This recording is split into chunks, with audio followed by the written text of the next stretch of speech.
All right, so I know we're a couple minutes behind getting started. We were waiting on an important guest to come and be here that let us know that she was running just a minute or two late. So we will get things rolling with the work session. Thanks to everybody for being here and joining us this afternoon. We appreciate it very much. The first item that we do have on our agenda for the meeting is to go through Rezones with Mr. Wes Frye. So I'm going to open this up for you if you don't mind. We only have one this time. So. Only one, all right. As we come up, it'll be rezone 190369, John W. Hurd on behalf of Deborah Hurd. It's 945 Alesta Highway 108, Jasper, Georgia. It was AG, agricultural, and they're asking to be rezoned to rural residential. It's currently 65.124 acres plus or minus, and the reason I say that, the tax office has it as 64.04. And it's one of those things, like I said, very seldom do you see it go up in acreage. Most of the time it goes down, but this is one of those that actually went up by 1 acre. Parcel number 065B003. There's no prior rezones found. The reason for the rezone is to split a 3-acre parcel to sell to a neighbor, which will be combined with their existing 4.4-acre tract zoned RR.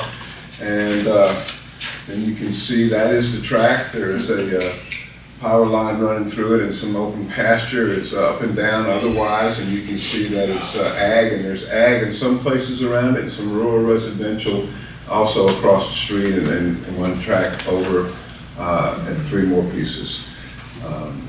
And there's a survey of the property. Okay. All right, so any questions there? I'm going to arrow it back one if you don't mind. Go for it. Looking at this map here, I know it says it's to sell it to a neighbor to combine with their RR. Is that one of those front 3 RRs? It is. It is. Okay. And it's the son of the man, and he's gonna combine it and then have him get a piece of it. Okay. So can you, this may sound like a very elementary question, but can you tell me why we have to rezone an entire 65 acres to residential? There is almost a curse with ag in the sense that you are restricted to selling 10-acre parcels. A lot of times people go ahead and do it because they may want to sell 12 acres to one person and 5 acres to another later on down the line, especially with family or extended family. If families that are within the 3rd degree of reckoning, you can do an intra-family linear split, and you can sell them less acreage. However, there are restrictions on that, about the number of years they have to possess it before they can sell it, and there's other things that come across, and they're non-conforming ag pieces. So there is an advantage to having a greater density to sell. It doesn't mean that you have to go down to the less of the density of 1.5 acres. There is no water there at present time as far as county water, so they would have some restrictions, and the property is up and down. I've actually passed it all the time. I'm more concerned with is it a Pickens County ordinance or is it a state issue that kind of delegates that they have to rezone the whole thing? No, there is no delegate that says that they have to rezone the whole thing. A lot of times they do rezone a portion of it, but then they find later down the road they should have done it then, because at this point they are hamstrung on what they can do. So could they take and just rezone just the 3 acres they're wanting to sell and not the whole 60 Sure, acres? they could rezone up to, they would have to leave 10, but they could rezone all but 10, or they could rezone 15, or they could rezone 20. Okay, by some geographical marker. But they would have had to get a survey that designated that part they were going to rezone. And sometimes with time constraints, you can't get a survey before 45 days now. And it's kind of expensive. That 10-acre restriction, the ag has to be in a 10-acre block. That's what I'm getting at. Is that County. It is. That is a county yes. ordinance, there's an ag designation. In quite a few other counties too, but this county, yes. All right, any other questions? Y'all just have to rein me in if I start overtaking. All right. Recommendations. Planning and Development staff recommended approval for the rural residential rezone, and the Planning Commission also voted unanimously, 5 yes and no no's, to recommend approval of the rural residential rezone. Any other questions? Well, thank you.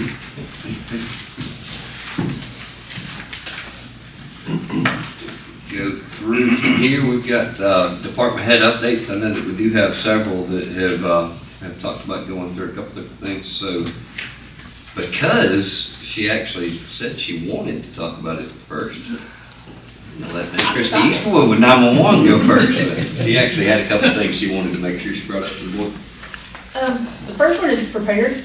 It's a program that will enable 911 to be able to send a video link to the caller in time of like a structure fire, or the other day we had bodies laying everywhere called in. It turned out there was 2 patients. Those type of calls, we can actually send a link to the caller to be able to see what's actually happening on the scene. It's my favorite cost. It's free. It's a web-based app, so we're getting set up for that, getting training started. Very cool. The next thing is Logan's Law went into law in July of last year, but the information is just now coming down to us. It gives us the authority to hold information on autism, psychological disabilities, other disabilities that may affect a response from emergency personnel. We are got it set up now to where we can enter that information into a database to disseminate to responders. Say maybe somebody is triggered by flashing lights, or they have a fear of people in uniform. That type of information can be put into the database, and we can let responders know. I did put some forms up there, and I'll leave some up front. Working with Graham to get the forms on the website. Starting to get it in the hands of the people. Have Yeah. we thought of reaching out through the school systems? I so did. they can I go through the sent, special ed departments. of the Tony on the schools? email, I've reached out to ACES down here, and DFAX as well. Okay. They'll have the database that Yeah. would get that in hands. That's something I know several parents have brought up in the past, was to not wanting to scare them if they had to call, so I think that's a very good program. Any questions on the 911 side of the world? I think y'all did a great job. Thank you. Thank you very, very much. Since Kirk's sitting next to y'all, let's go ahead and call on Kirk to go now. Proximity. We're getting some projects tied up, other projects are starting, but our big one, Grandview Cove, is winding down. They finished all the asphalt. They painted Grandview this week. They've still got to paint the patches on Cove Road. I'm gonna have them go back through, and anywhere that the yellow line or the white line's missing, they're gonna restripe them. They're gonna redo the rumble strips on Cove Road on both sides of the 4-way stop, and the one out next to the roundabout. They'll redo the rumble strips on those. Another project that's fixing to get underway is almost across the street over here on Old Cove Road. The railroad company has reached out to me. They're gonna have to redo that crossing, hopefully sometime this month. But the problem with that is that is a one-way in, one-way out. It serves about 20 homes. So what we've got in mind, and we've got permission from the adjacent landowners to do it, we're gonna build a temporary one-way or one-lane road, just a gravel road, temporary, to get access to those homes in and out, and that'll suffice for emergency personnel, fire, rescue, and the homeowners themselves. They're saying roughly 3 days to tear the crossing out and totally redo it. That may be a little on the hopeful side, so we're going to plan for the worst and hope for the best. Out on Talc Mine, we're still waiting for the phone companies to move their lines. We got the power poles moved. Amicalola did a top-notch job getting their stuff moved out of the way in a pretty timely manner, and we're now waiting on the phone companies to get their wires restrung on those poles. Unfortunately, we're kind of reaching the end of our chip sealing season, so we're going to try to cover next week. We're going to cover everything that we've got ready up to where the power line poles are at, and that may be as much as we can get done this year, unfortunately, because with this cold weather, it's getting where we can't do chip sealing. Already temperatures of the morning are below what they really need to be putting it down. So we have to wait and let the ground warm up just a little bit, so our weather window is closing but that being said, you know, as soon as they get the wires moved, we will continue to widen the road out through there and hopefully have everything ready, you know, first thing when the weather breaks next year. We'll finish with our chip seal all the way out to Pettit. And, you know, if it does by chance, you know, if there is an opportunity to get it done, we will get it done this year, but realistically, our weather window's closing quickly on it. And that's about all I've got. 75 degrees that The ground has got to be 60 degrees, the ground and the air has got to be 60 degrees and rising. And right now, of the morning, if you take the temperature of the ground, it's about 47. So, you know, they're having to wait till, you know, the ground warms up a little bit. What it does, if you shoot the tar down, or the emulsion, it's not really tar anymore, but you shoot the emulsion down and the ground's too cold, it sets up before you can get the stone on top of it, so the stone doesn't bind with the emulsion. It just cools way too quickly. So you've got to have warm enough air and ground temperatures to keep it from doing that. Asphalt's a little bit more lenient because the temperature of your asphalt is so high. You know, it will actually melt, you know, emulsion back whenever you put it down, because, you know, it's 200, 300 degrees when you put it down. And the stone we put down, you know, it's pretty much room temperature, so that we don't get that with the chip sealing. Questions? Thank you, sir. I know he brought up Cove Road, and we've mentioned it in several public meetings. It seems to not reach social media when we say it, but Cove Road this year was patched. It was not completely redone. The intent was all along to fix those spots that were having sinkholes, or major, I call them sinkholes because they were way more than a pothole with the way that they were going. And we knew we didn't have a year that we could make it with what was there, so we had to get those fixed first. The patch was done. They came back and tried to level those back out. I know that it's not an exact science when they're trying to do that, so they're way smoother than what they were before, but it is still a little bit bumpier, and it's just going to be till we hit the next paving season.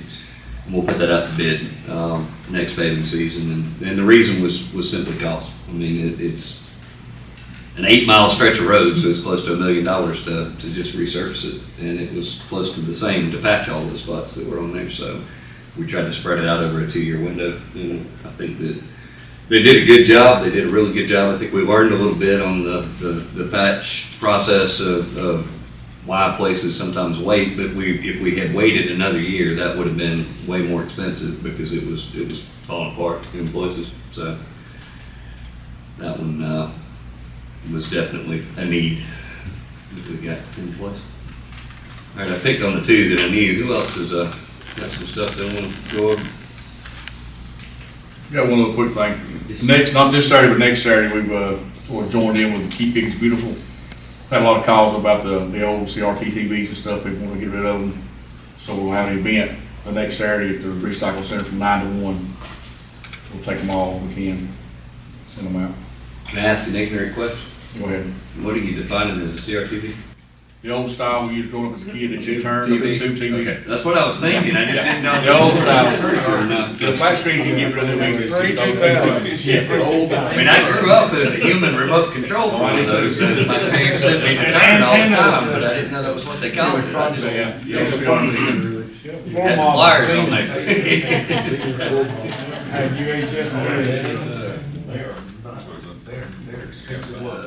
Any other department heads or officials that have anything that? There is one thing that I don't know, I talked to Kirk about it.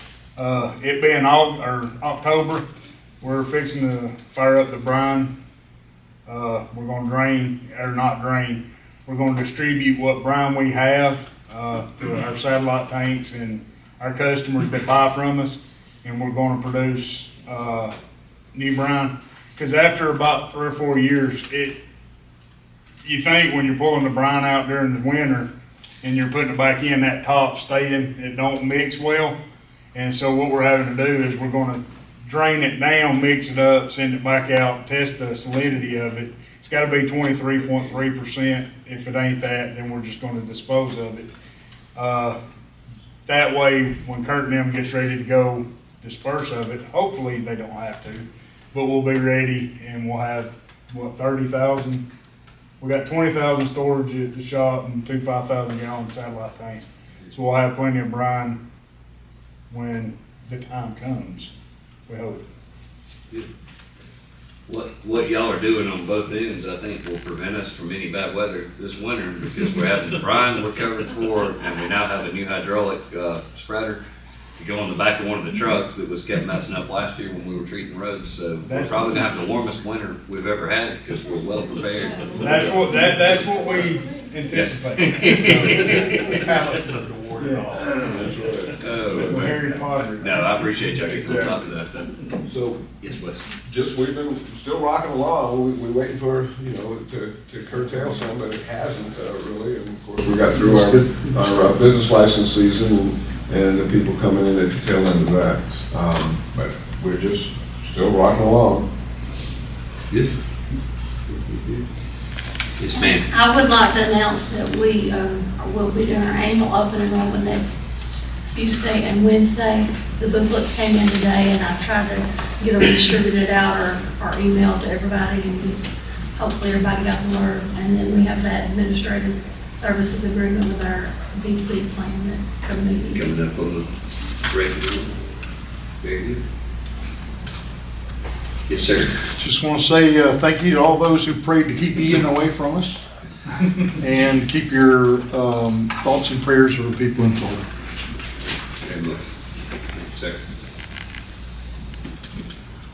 All right. Any questions for you? What it is? We'll move on into general discussion. General discussion items.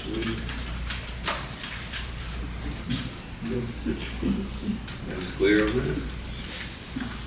All right, well, we will adjourn our work session. We do have our 5:30 regular meeting coming up, and we'll be going through that here shortly. And appreciate again everybody coming.